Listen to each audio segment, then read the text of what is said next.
It's been like almost a week since a holiday, Turkey Day happened, and my vlog was like a little rushed. Let me get to the books I was supposed to read, the books I did read, because there was some KU books in there, and then what I am going to be reading next, because I'm still going to read these books because I haven't read them, so might as well make videos about them. So I was supposed to read book 2 by Parker Lee, and this is Vanilla on Their Feet, because it's Vanilla in or on their hands. This is part 1. This is a continuation because I left my cliffhanger. I will be, I'll read this. I was supposed to read Twisted Obsession by S. Mastery, Sweet Regret by K. Bromberg, and Sick Boys by Clarissa Wilde. So what I did read was No Ordinary Love by Maya Adlin.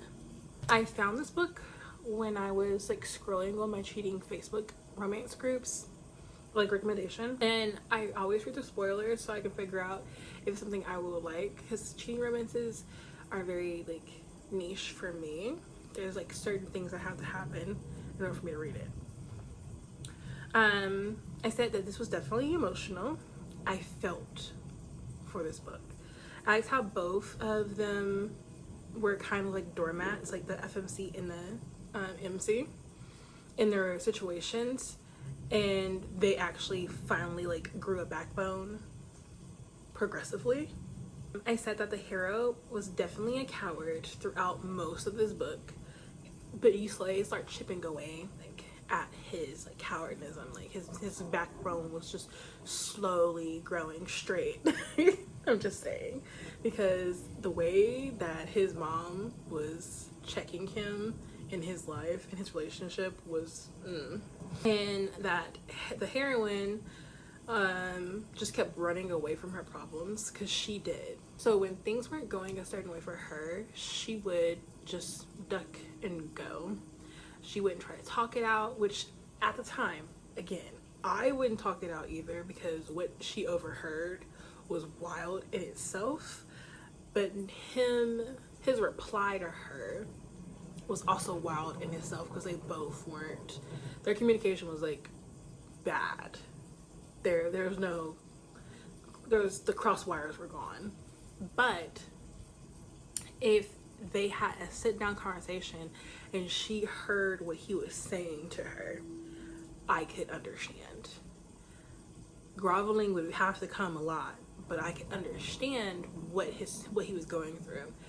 Wouldn't like it. I would also want him to grow a backbone and finally stick up for me in our situation, but I understand that he was put into the situation that he didn't like. And for her, running away was just her coping mechanism.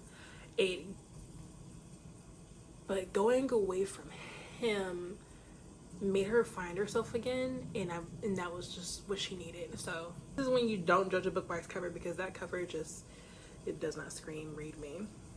But I did like it. My next read was You Broke Me First by Michelle Sawyer, and this one, again, judging a book by its cover, but it was way better than what I expected, and that's surprising. Okay, based off the plot, I would have thought this was going to be like a very fast paced and a little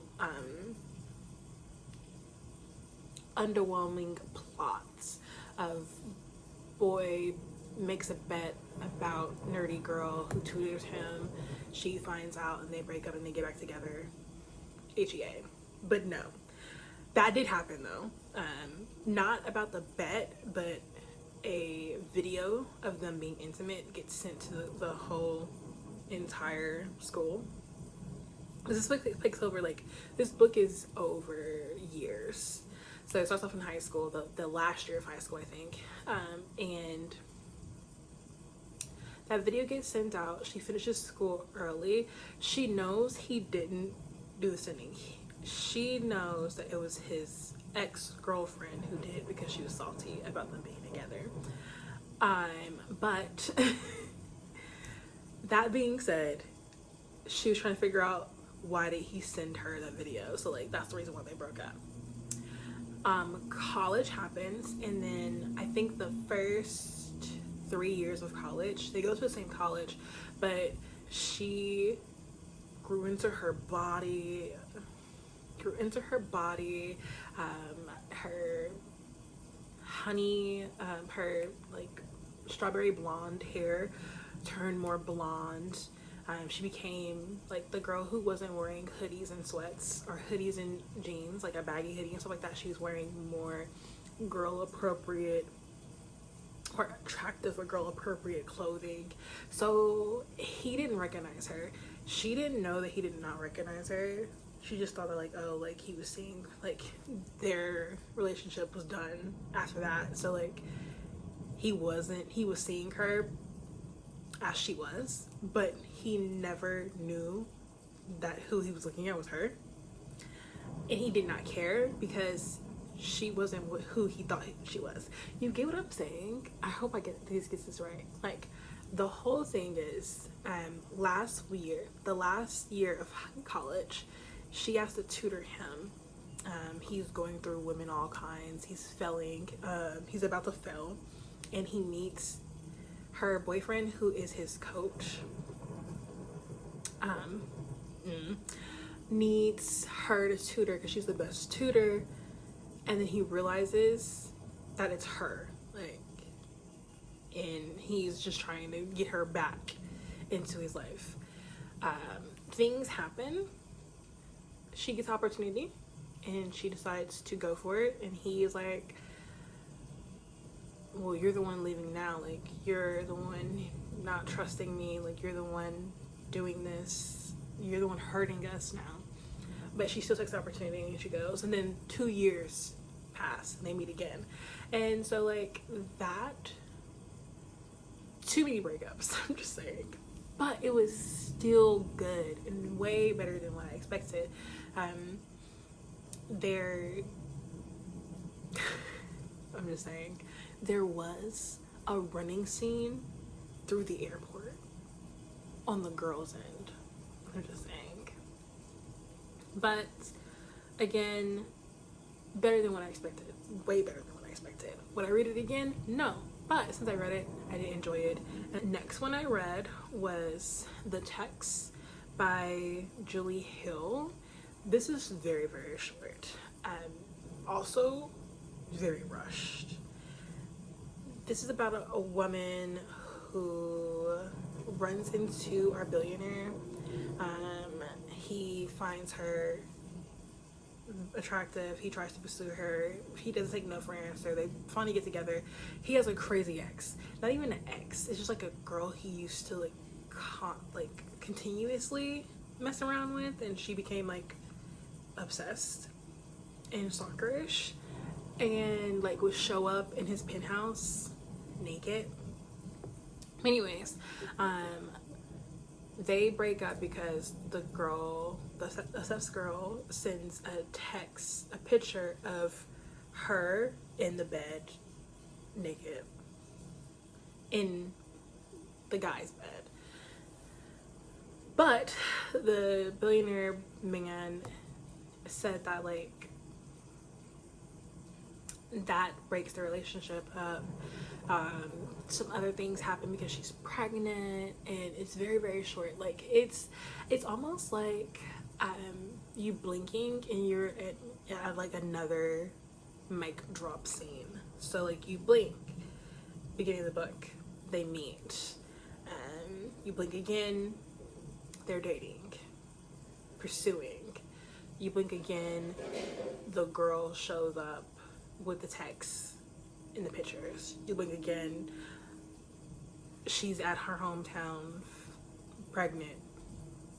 You blink again and they're together. Like there's like no bridge for each of the blinks. Like, I'm just saying, very fast paced, very short.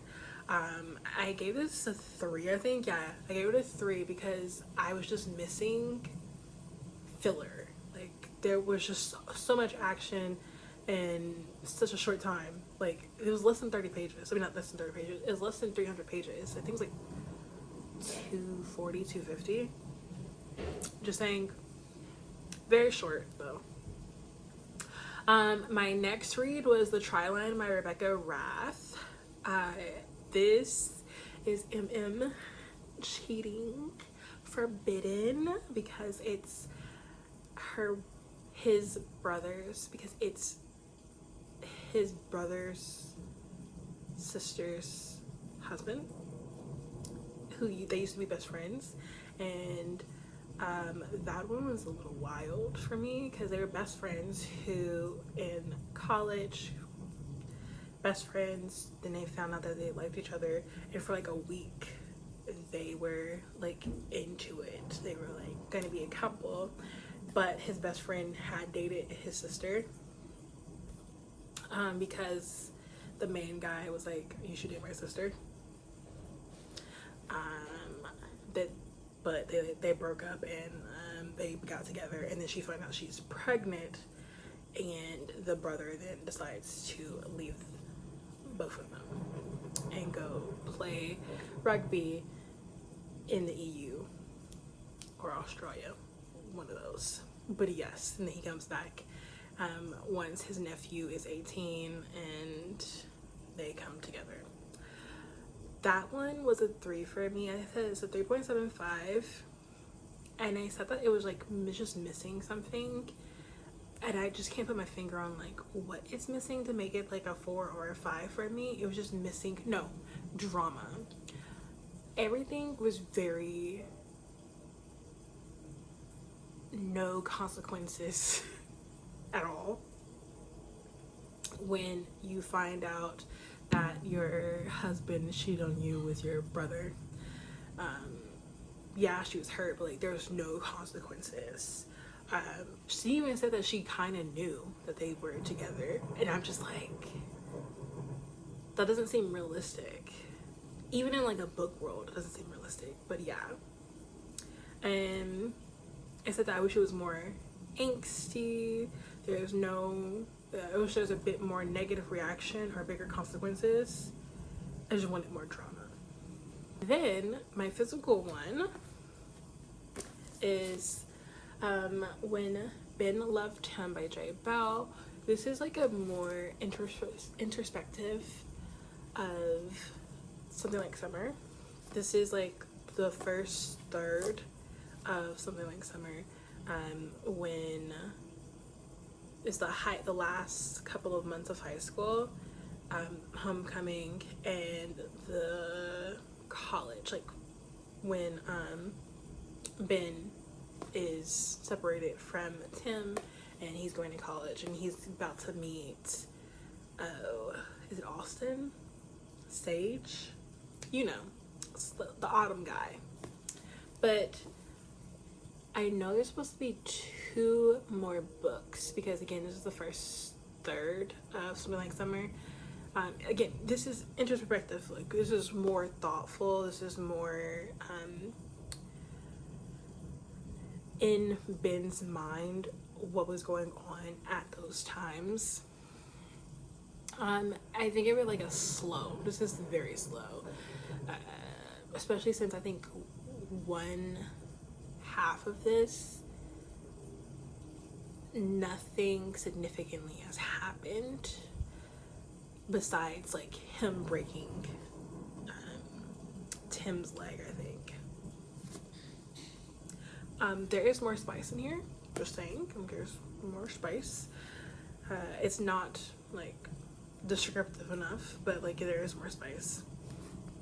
But other than that, like I'm really just waiting to go on book 2, because that's when we start seeing his relationship with his second boyfriend, and I'm hoping Tim comes back in that book, but if not, he'll be in the third, because we all know what happens in the third, in the last part of Something Like Summer. So yes, But yeah, I read that. Actually, this is the first book I read on the Turkey Day holiday in the car. And then while like coming back from Turkey Day holiday, I started to read Flurry by Allison Rimes. This is the second book in the that hockey romance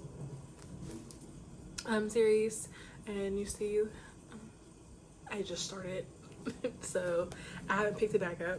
Like I'm on page 50, which is not chapter 6. I was episode 6. So I will continue reading this. I'm sorry if you keep shaking. It's Prince, stop it. So I will finish this at some point, but what I can tell you is I literally just finished rereading it. It took me 3 days because I kind of forgot that I was reading it because I had so many books in my bed. But I reread Untouchable by Sam Mariano. This is the Mystic edition, and I am so happy that I have it. I reread it because this is the Mystic edition, and so I'm gonna add it to my Sam Mariano shelf. I just got to make some room. And then on my list to read is Now Brutal Ambition by Sam Mariano. This is a new series, offshoot of her Even If It Hurts series. Yeah, I think Even If It Hurts, or yeah, that series, because Surrender is a part of that series. So this is an offshoot, like a spin-off, or you should say, of that series. And I will be reading that along with the other books on my TBR on my bed. Another thing I'll be doing is rereading the Magnolia Parks series, the trilogy. And I can't wait. I'm so excited about this. I'm so excited about it. And then I am going to do a whole entire reading vlog. Depending on how long it is, I might have to break it up into 2 or 3 parts. But I'm gonna be reading Experiment in Terror series by Karina Holly again, because that's 12 books, I think. And I just got my special edition, exclusive edition of Lighthouse, so I'll be reading that one.